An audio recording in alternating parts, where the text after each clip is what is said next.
In today's episode, we looked at some of the reasons why cryptocurrencies and related products have been falling. We separated myth and supposition from reality. Investors' protection and education are paramount to us. Our broadcast contains no hypes, no buzz, just facts and fundamentals. Come on this journey with us and let's review the worrisome decline of crypto assets. Welcome to Living Finance. We present research-based topics devoid of sentiment, emotions, and paid promotions of any crypto asset. The crypto market is witnessing what I may call a detox. The bull run is over, and now we are facing a bearish market. Those who invested in worthless, celebrity hyped and endorsed crypto projects regret their losses. So also those who invested their money in a project without understanding the fundamentals. In a bull market, even rookies can make decent profits without understanding the fundamentals of the asset they buy, invest, or trade. While in a bearish market, experts trade with caution and rookies lose their money buying the so-called dip without fundamental. There is nothing wrong with buying a dip, but you must understand the fundamentals of the asset before you buy. In today's episode, we'll review the current decline of crypto assets. We'll try to make sense of it. We'll give you a tip on how to research fundamentals of a project. It would help if you listen to the end to get this tip. Grab yourself a seat, relax, and let's go on this journey together. Now let's take a look at the hypes and the supposition given by some as to why cryptocurrencies are losing their value. I read and listened to some influencers who lack the requisite knowledge of the present reality. Some of them attribute the cause of the disruption of the crypto market to interest rate hikes and inflation. These influencers link the sporadic fall of crypto and digital assets to the rising inflation, interest rates, and other external factors.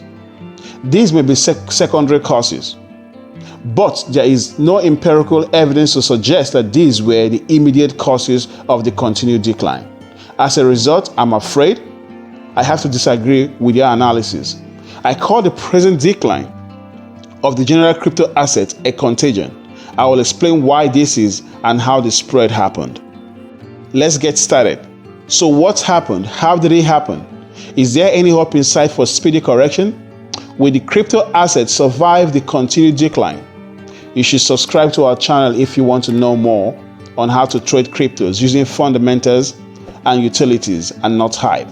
The next episode is dedicated to this topic. Subscribe, like, and turn on the notification button to be notified once the video is uploaded. I know you have questions on your mind, just like everyone invested in crypto assets. The whole debacle started with Luna and UST due to the flaws in Terra protocol. An exponential amount of new Luna were minted, which led to the suspension of Terra Luna network by validators. As a result, no deposits or withdrawals were possible to or from the exchange. Hello everyone and welcome to Living Finance.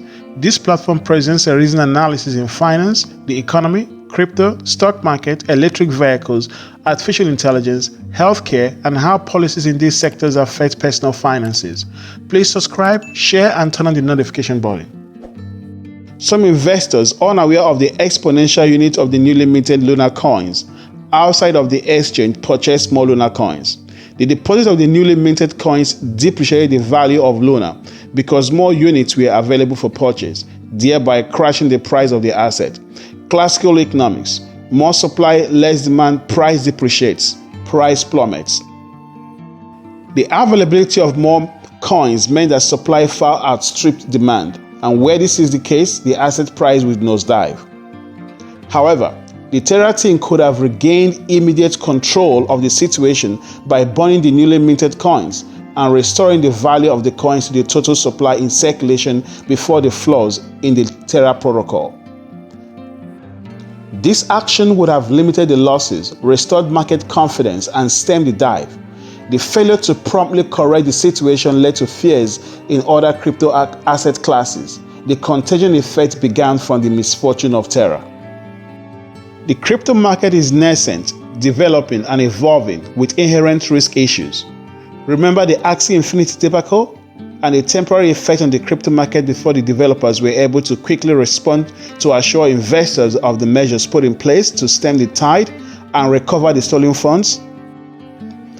In an efficient market, The disclosure of material information is one of the cardinal principles of publicly traded assets to protect investors. Although cryptos are neither regulated nor fall under the regulated asset classes, requiring the disclosure of material or price-sensitive information to the investing public. However, by default, with their availability in some private exchanges, the disclosure of material information by the trading platforms and exchanges to the investing public is adopted to create trust. Binance responded to inform the public about the problems Terra Luna was facing. Let's clap for Binance. Although Binance has come under intense criticism by some investors for disclosing this information late to the public and halting trade of the assets on their platform, the Terra Luna team restores market confidence in the project. However, I'm afraid to disagree with this position. Instead, I applaud Binance for informing the investing public of the problems faced by the Terra protocol. The immediate duty and responsibility to inform the public timely rests with Terra Luna, the Terra Luna team, not Binance. Why are other cryptocurrencies falling? The plausible position is a contagion effect resulting from the fears created by the massive fall of Terra Luna. The 52-week high of Terra Luna was $119.18 and a 52-week low of 0.0001675, astronomical destruction of capital.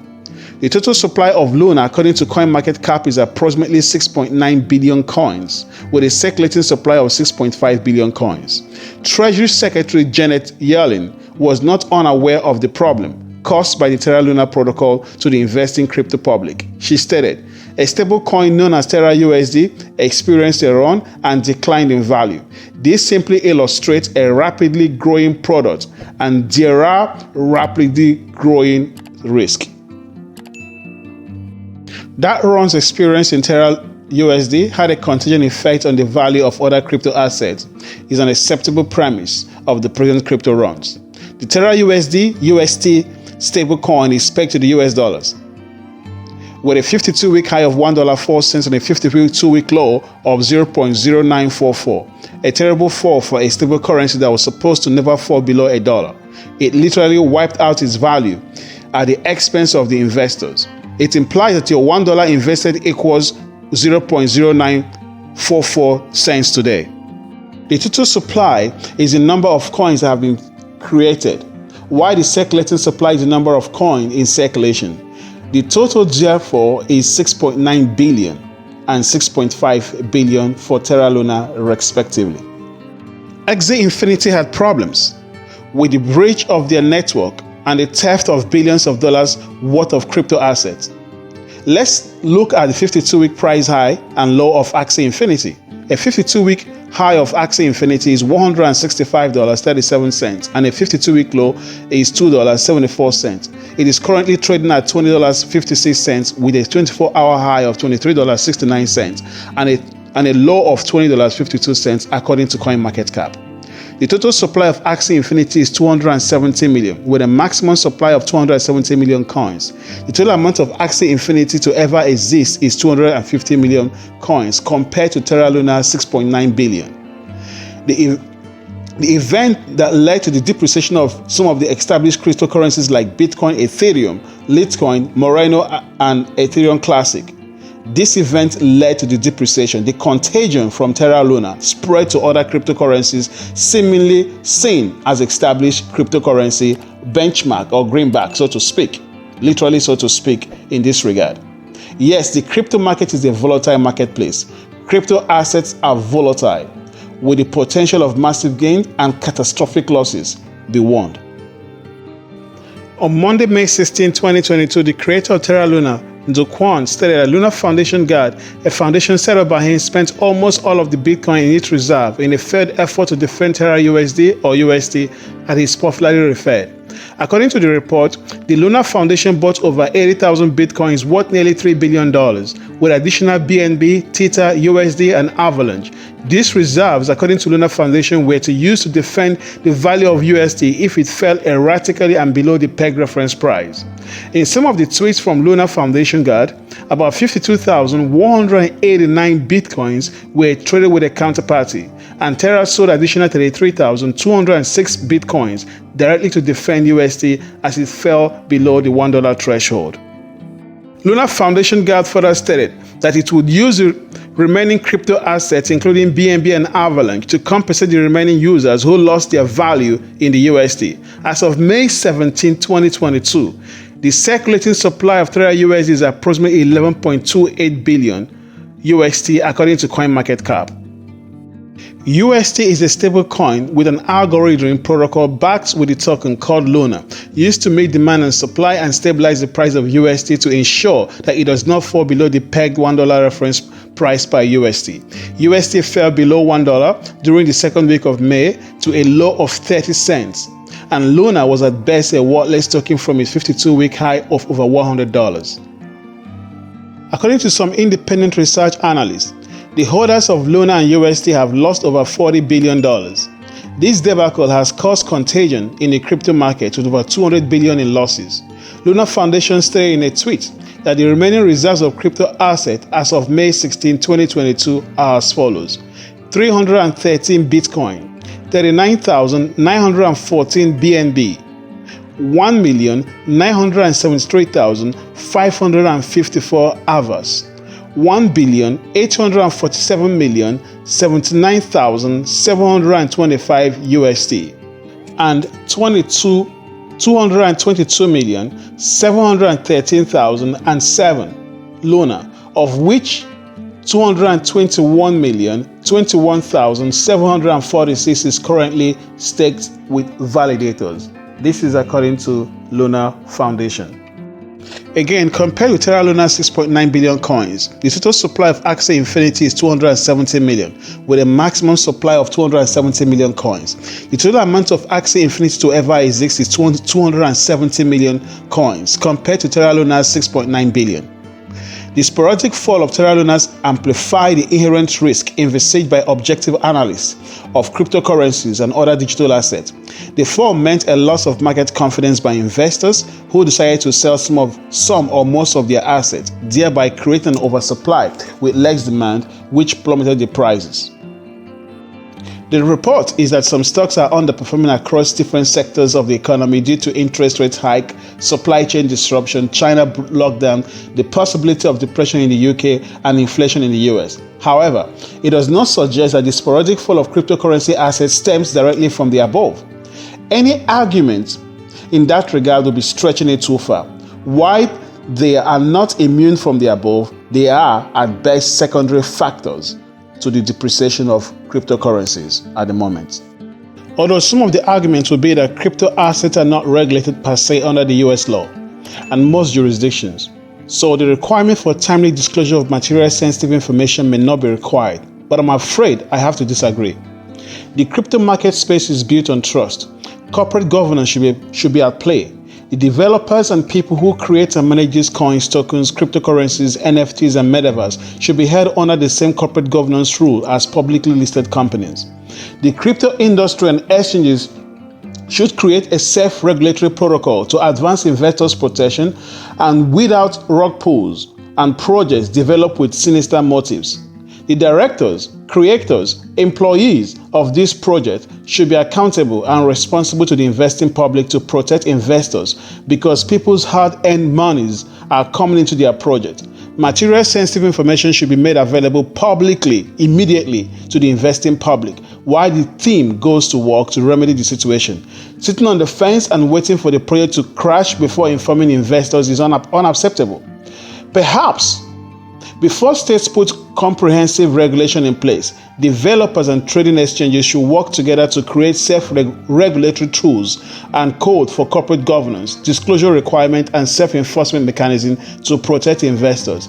They should be more proactive than reactive.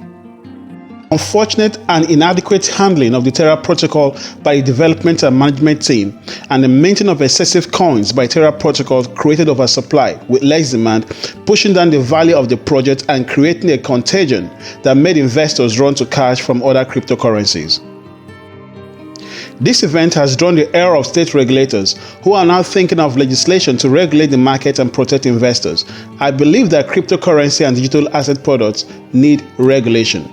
However, I am against rules that will distort the market innovation. I'm against regulatory overkill. Regulation should address investors' protection, registration requirement before initial coin offering, corporate governance, disclosure requirements, and market making or manipulation.